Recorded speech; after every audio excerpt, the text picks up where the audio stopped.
Thanks almost entirely to that extraordinary drama last week, Mr Bates versus the Post Office, the government is now actively looking in how to exonerate hundreds of sub-postmasters wrongfully convicted during the Horizon IT scandal and whether further steps can be taken against the executives responsible. And it comes amid reports dozens more victims could emerge after some operators took part in an earlier pilot scheme of the faulty computer system. Well, Bim Afolami is the Economic Secretary to the Treasury and joins us now. Very good morning to you.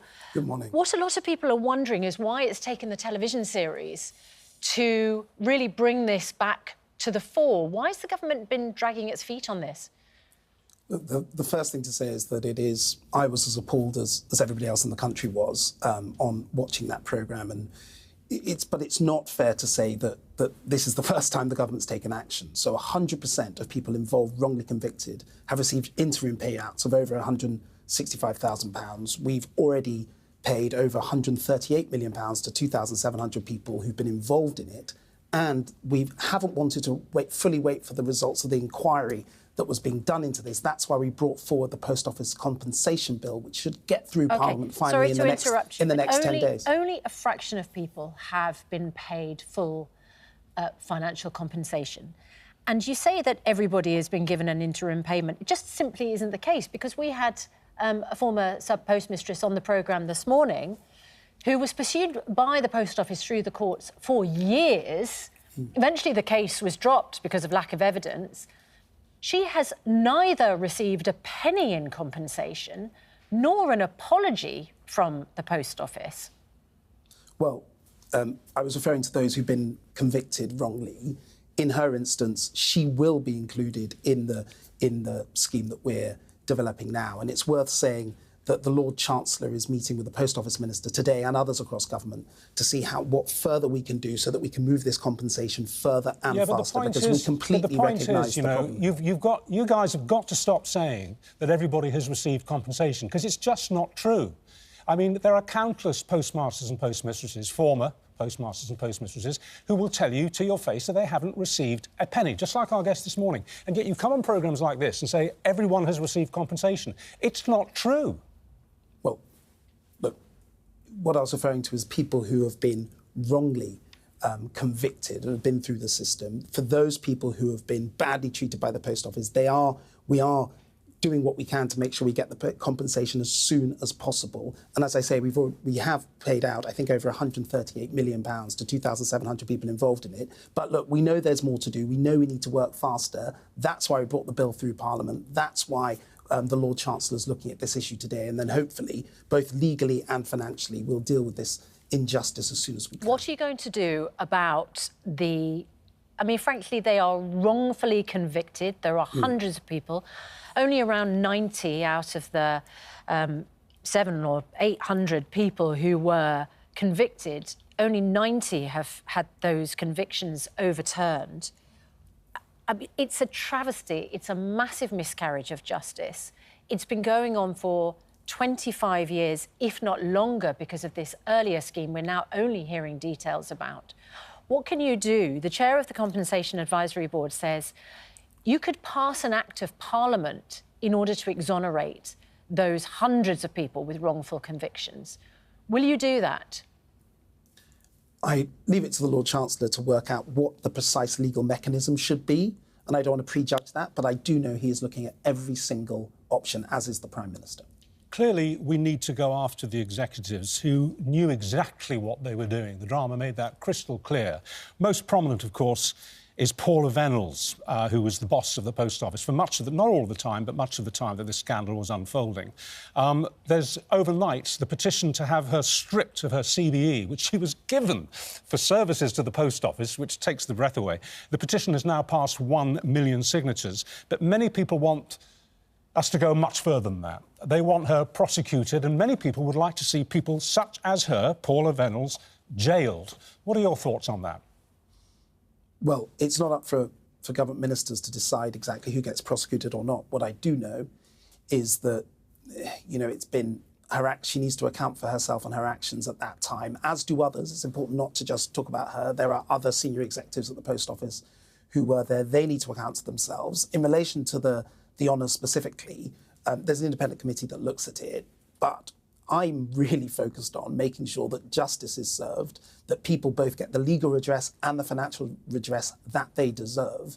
And that really should be the focus of government ministers, not on the honours. You said you were appalled, like everybody, when you watched the documentary last week, and it really drove it home, just the personal tragedies that were caused by this.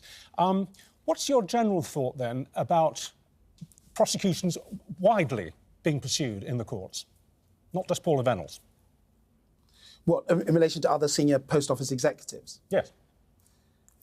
They absolutely need to account for their actions, because it will not just be Paula Venables. I think it's important we don't prejudge that, but I know that the Crown Prosecution Service, police and others will be looking at this whole issue and will make their judgments accordingly. But I don't think it's up to government ministers to prejudge you said that. Are you as appalled as, again, the nation appears to be this morning at this new information which has just come out? It was only revealed 2 or 3 weeks ago that there was a pilot scheme 4 years before the Horizon scheme was unrolled across the country. There was a pilot scheme involving about 300 post offices. That didn't work in exactly the same way as the Horizon system didn't work, and there were prosecutions there.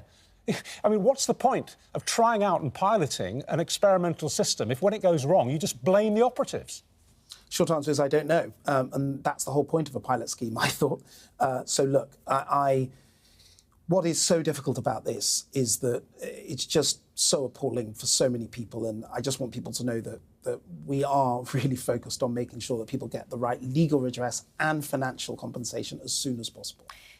The government runs the post office. It seems remarkable that it is taking this long to reach a solution here, when we're still seeing, as all our viewers did, individuals like Jess Corr still suffering as a result of the way that they were treated. And remarkable that you say, you know, you watched the television drama and felt for all of those victims when you're a government minister in a government where this went wrong. I ask again, why it's taking so long, and how you can pledge this morning as Economic Secretary to the Treasury, where these individuals were clearly scammed by the Post Office. I mean, that money was stolen from these sub-postmasters, sub-postmistresses. There's no evidence that they stole that money from the Post Office. It was entirely the other way around. What can you say this morning to the hundreds and indeed thousands of people still suffering that the government will do, other than just words about, well, we're working on it and we'll see? Is there something concrete you can give them this morning?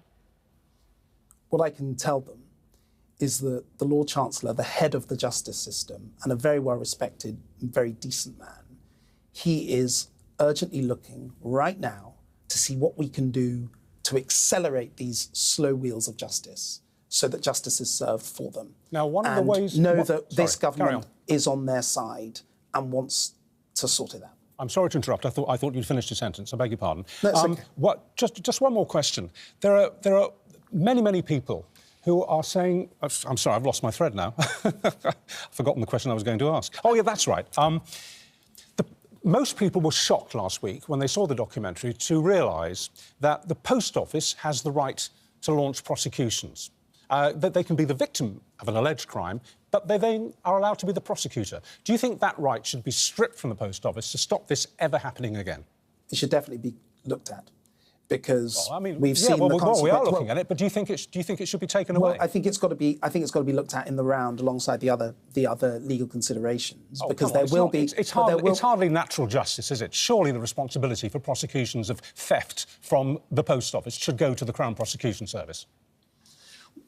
Look, there has been a situation in place for a very, very long time. I don't want now to prejudge what the Lord Chancellor is doing. What I will say is that if we have seen an instance, as we have, where this has been proven to happen in an illegitimate and unfair way, no if about then it. We should definitely consider whether that process is allowed at all. And that's one of the things that we're looking at. Are they? I mean, they're not fit. They're not fit to prosecute. We've seen that. We've seen that over years and years and years. And then they're dishonest about it. I think that the previous management is definitely going to have to account for themselves. The current management, is working to try and resolve the situation. It's not the same people in place now as were in place at the time when this happened. It's worth making that point. So I think that we've got to work with the current management to make sure that we're going in the right direction. But look, I know that this isn't going to be enough for people who are still waiting for redress. All I can say to them is that their government's on their side and will fix this.